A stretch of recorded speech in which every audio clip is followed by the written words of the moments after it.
ഓം പരാശക്തി നമ. അമ്മ അമേരിക്കയിലെ മാഡിസണിൽ എത്തിയ സമയം ഭിന്നാംഗരായ കുട്ടികൾ താമസിക്കുന്ന ഒരു ഗൃഹത്തിൽ അമ്മ ചെന്നു. ഓരോ കുട്ടിയുമായി അമ്മ ഇടപഴകി, കളിച്ചു, രസിച്ചു, തമാശകൾ കാണിച്ചു, അവരെ എടുത്തു, ഓമനിച്ചു.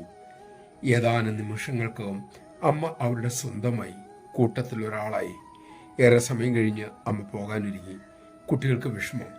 അതിലൊരു കൊച്ചുകുടിക്ക് തൻ്റെ വീൽ ചെയറിൽ ഇരുന്നു കൊണ്ട് തന്നെ അമ്മയുടെ സാരിൽ പിടുത്തം വിട്ടു. അവൾ അമ്മയെ പോകാൻ അനുവദിച്ചില്ല. ആ കൊച്ചുമിടുക്കിയുടെ തലയിൽ പ്രേമപൂർവ്വം തട്ടിക്കൊണ്ട് അമ്മ പറഞ്ഞു, എൻ്റെ മോളെ, അമ്മ എങ്ങും പോകുന്നില്ല. അമ്മ എപ്പോഴും നിനക്കൊപ്പമുണ്ടല്ലോ. ഓരോ നിമിഷവും അമ്മ മോളുടെ അരികിലുണ്ട്.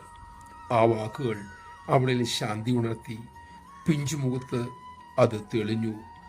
അവൾ പുഞ്ചിരിയോടെ സാരിയിലുള്ള പിടുത്തം അയച്ചു. നമഃശിവായ.